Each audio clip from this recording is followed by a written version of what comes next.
Hi, I'm Maria. Welcome to Sage Fox Tarot, and today we're going to be doing a discussion on spirit guides. I'd like to start by saying that I'm going to dedicate this discussion to my very dear friend and mentor, Reverend Sharon Kenton. She recently passed away. I've known her for about 13 or 14 years, and about 9 or 10 years ago, I asked her to be my mentor, and she was just a wonderful, wonderful human being, a shining light here on earth, and I'm gonna miss her dearly. Our last conversation was about spirit guides, so I thought that would be appropriate. So let's go ahead and get started. All right, so first off, I'd like to say that everybody has spirit guides. When they come into this world, they have a plan of what it is they want to accomplish. And you start building your spirit team. So you have your guardian angels, maybe an archangel wants to work with you also. And you also have spirit guides. A lot of people have different ideas about how many spirit guides you have. There are two groups of people. One group believe you have just a couple, maybe 2 or 3, and another group believes that you have 7 or more. I'm more on the side of 7 or more. And if you're interested in reading more about this in depth, there's this great book called So You Want to Be Called a Medium? So You Want to Be a Medium, I'm sorry. And it's by Rose van den Einden. It's a great book. It really gets into all the details of spirit guides and how to contact them. So this will be a brief overview of what I've learned in the past. My mentor, Sharon Kenton, she taught me this. So let's go ahead and get started. So the first spirit guide that you have is called a joy guide. And I'm sure many people have heard of that because it's one of the most popular guides out there.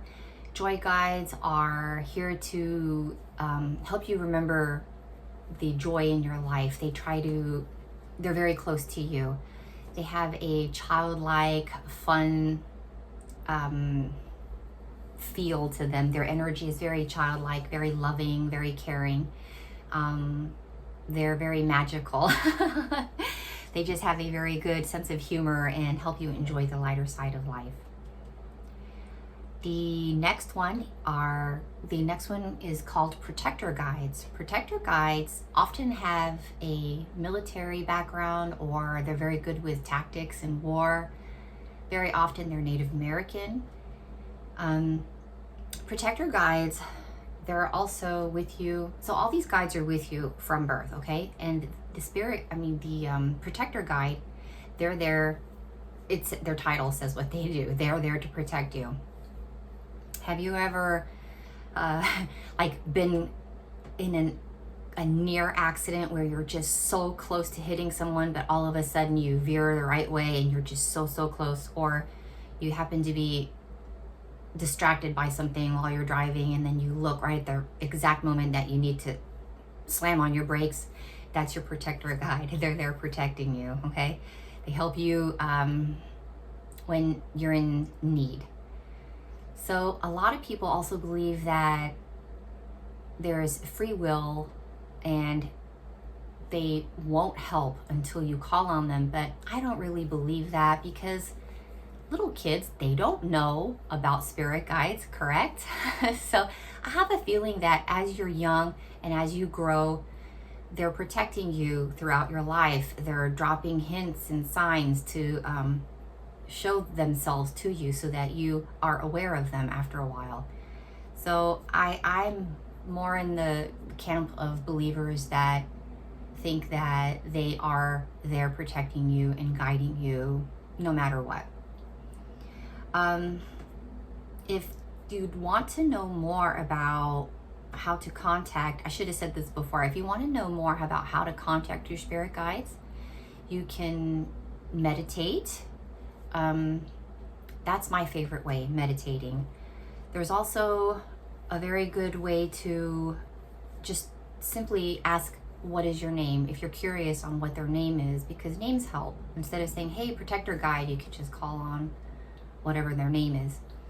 One really good way to come up with the names of your protector guides and your other spirit guides is by simply asking, what is your name? And usually the first name that pops into your head, that's their name.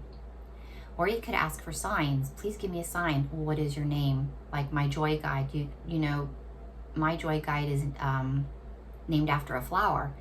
So I started seeing a lot of flowers of that particular flower, and I put, you know, 2 and 2 together. That's my joy guide, named after that flower. So it's little things like that. The next guide that helps you during your life is called Dr. Teacher, and they're there to help you with your growing knowledge. They're there for your spiritual development. They help you grow spiritually. So if you need help with spiritual matters on, like, should I follow this path, or should I follow that path? Should I meditate more? What should I do to help my spiritual awareness increase? That would be the guide that you talk to. You're a Dr. Teacher.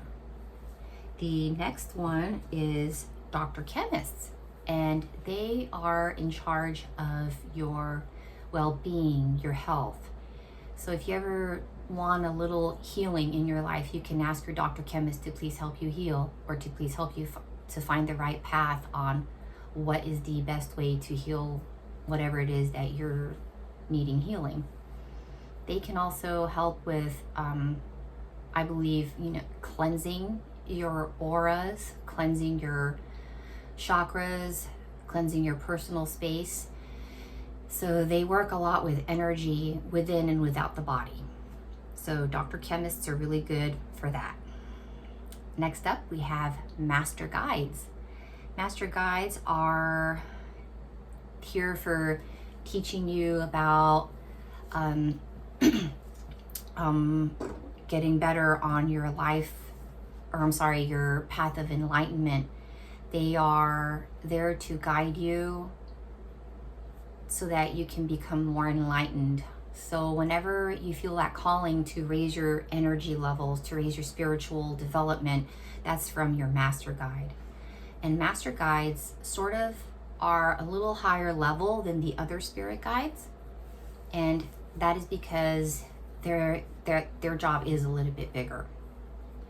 And last but not least is Ascended Masters. Ascended Masters are like the wise counsel. They're the ones you go to when you have really deep questions, and they're often around when you're needing higher guidance. Ascended Masters are like the top of all of these, okay?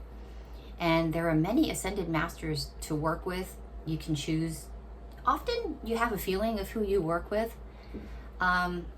It's just someone that you talk to all the time, whether you know who they're called or not, but it's most likely like maybe it could be Jesus, or it could be Mother Mary. Those are Ascended Masters. Other Ascended Masters are Isis.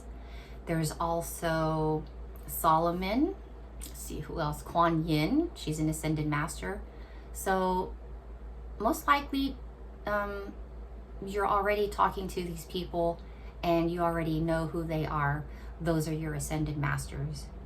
It's often who you pray to, someone that you pray to. So as far as Ascended Masters go, and as far as any of the spirit guides go, you can work with several. It doesn't have to be just one. There could be several of each group. They're there to guide you and love you and support you.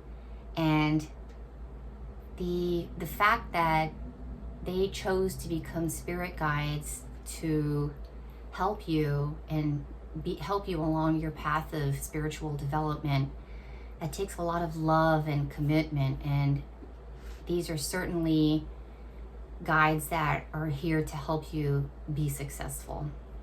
They love you and they truly want you to succeed. So that's it basically. That's just a quick overview of your spirit guides and how to contact them. And if you have any questions, if you want to talk to me further about this, please email me. I would gladly respond with whatever questions you have. I'd gladly respond to that. Comment below, or I will respond to that as well. So I hope that you enjoyed this, and I hope that I'll see you next time. Take care. Many blessings. Bye.